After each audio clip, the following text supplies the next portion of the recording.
like yung nasabi kanina, you've been together maybe for a decade na, no? 12 na, 12, kasi 2014 eh. Okay. Pero it took you a few years more bago nyo inamin publicly that you were already officially in a relationship. 2019 ba nyo inamin? Tama? Naging kami po. Kasi wala naman pong nagtatanong, Tita Esther, kaya wala po kami tinaamin. Wala po nagtatanong. Kung may nagtanong, sinasabi ko naman po, nagde-date kami. Pero since naging sakto lang din po na naging official kami ng 2018. Alam ko na kung bakit kung paano. Nagkaroon siya nung time na yun, meron siyang vlog, the Gerald Napoles channel, during that time. And during that time also, meron siyang Jowa Vlogs.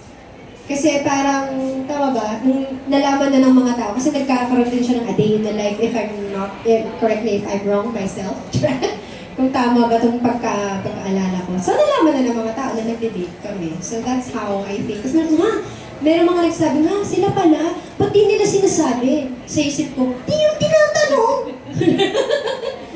Hindi, actually obvious na at that time. Walang, like what you said, wala lang nagtatanong. But ang alam ko nga parang officially, parang inamin yung 2019 at 2018, yes, diba? Then got engaged in 2024, yes. got married only this March. Yeah. Okay, ano ang nabago sa inyo magmula nung magpakasal kayo? Kasi you've been together na nga for a long time, so syempre may mga changes. Dahil ito, officially kayo na. Officially, Mr. and Mrs. na kayo. So ano mga pagbabago? Ano ba? Ikaw muna. Personally po, Tita, sa akin, ang mga pagbabago is, ako po hindi na nangangarap masyado para sa sarili ko. Parang yung pag may iniisip akong gusto kong makuha o kung gusto kong gawin, kailangan para naisip ko kasama si Kim or yung magiging future na anak namin. Parang nandun na ako. For example, instead na mangarap ako ng bagong kotse, gano'n na lang po. Hindi po ako nagpapalit pa ng kotse, hinihintay ko talaga siyang masira eh. Instead na mangarap ako ng bagong kotse, nag-iisip ako na sana makumita pa ako ng malaki para makapagsimula ng maliit na negosyo. Ganun na po yung pangarap ko. I think nangyari po yun dahil nga po, kinasal na po kami. So, ganun na po yung mga priorities ko sa buhay. At saka yun po, for example, mas OC na po ako ngayon sa health ko.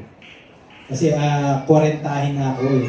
So, tapos gusto ko malakas pa pag nagkapamilya at saka may energy at malakas pa para sa industriya kung saan maraming bata ang pumapasok, mas mabilis ngayon ang turnover at higit sa lahat, maging malakas pa para rin sa mga proyektong darating. Yun po. Ikaw, Kim.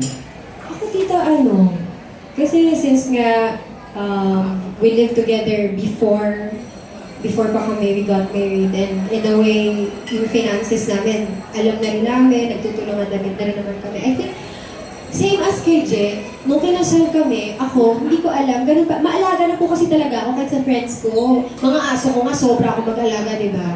Paano ba kay Gerald?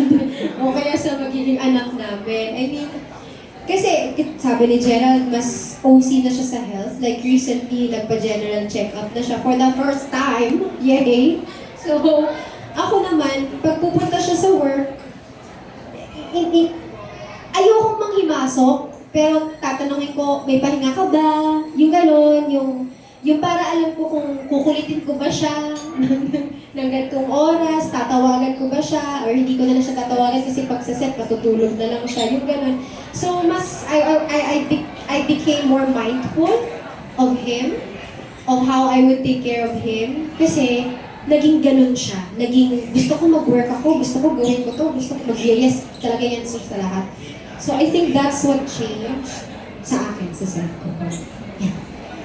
Okay, kanina sabi mo nga 12 years na, di ba? 12 years na since nagkita kayo, kita kayo siyempre sa set ng Rock of Ages. Are you ready now to have an additional member of the family?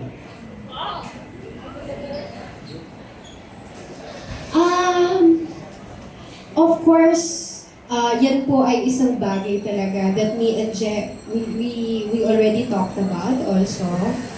And I just feel very blessed because he's very understanding. And ang lagi niyang sinasabi is if I am ready, and doon pa lang. And ako naman kung i-bless po kami ni Lord na ng isang nonchalant, naniniwala kayo nonchalant ang magiging anak namin. Pero pag ng isang chikiting, why not? Di ba po, why not? But other things, I think, yung talagang, eto na, hoy, ngayong araw na ito, tara na. Yung mga ganun. Siguro, next year, dahil ngayon ang dami pa po kasing nangyayari, ang dami pa po mga kailangan na sikasuhin. Pero alam mo yun, tita, kasi blessing yan eh. So kung nandyan, of course, ang saya-saya namin, di ba? Pero kung sa isip po natin, kasi ang sabi rin sa akin ng mommy ko, my mom, I will always talk to my mother about this, who's also very, of course, supportive pagdating sa akin. And my dad, syempre ako, ilang taon na ako ngayon, 35 eh. So syempre may kaba na rin ng parents ko. So gets ko naman po yun. Yung kumbaga sinasabi na kung kailan ka ready, gawin, okay yan. But always remember that things does not always go as planned.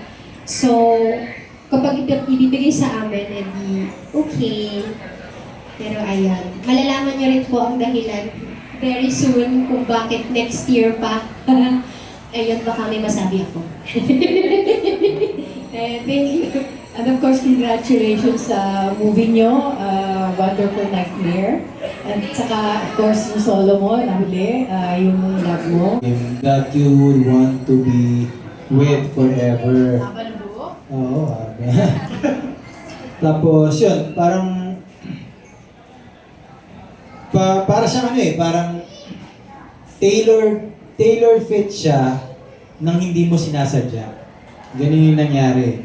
Maybe because sa tagal ng relasyon at sa tagal ng pagpapanday ng relasyon, parehas na kaming nag-a-adjust at nag-e-evolve para maging tailored fit sa isa't isa. So, nung mga after ilang years, ang nakikita ko lang, si Kim na lang yung magiging kasama ko. Dahil sobrang nahulma na siya sa kung ano yung kailangan ko sa buhay. At marahil nahulma na rin ako sa kung ano yung nararapat at kailangan niya sa kanyang buhay. That's why whenever I see myself, sometimes I would think na before kami ma-engage na, would I want to spend the rest of my life with someone else? Laging si Kim yung naka-pronta sa isip ko. I think yun po yung nangyari sa aming dalawa. It's because maging matalik kami magkaibigan hanggang sa natuto kaming mahalin yung... Actually, ito yung isa pang pinakamahalagang nangyari. Natuto akong mahalin yung sarili ko dahil kay Kim. Yun kasi. Kasi kailangan mapakita sa'yo yun ng partner mo para hindi ka na para kompleto ka, para hindi ko na... Ito na yun. Mahal ko sarili ko, mahal niya ako. Meron pa tayong ibang kailangan patunayan. Parang gano'n. And how about you, Ken? What made you fall in love with it? Naging crush ko siya nung umpisa dahil sa humor niya. Oo. Oh, nakakatawa kasi to. But it's the same it's crush lang nung time na yun. But it became deeper when, we became friends. Because apparently, pareho nang sabi niya, pareho kami ng mga trips sa life. Like, there are days when we were just friends, we would just talk about Christopher Nolan the whole night. Yung mga ganong mga nerdy stuff, we would just talk about the constellations. mga ganon pinag-uusapan namin tungkol sa astronomy, anatomy. Kasi gusto ko maging doctor. Siya naman gusto niya maging, dapat chemist. Balsamador. Hindi. Chemist ka. Chemical engineer. So, mga ganon-ganon yung mga trip namin sa life, sir. So, talagang nag-meet ang mga tiwang namin. Okay. Here's the thing.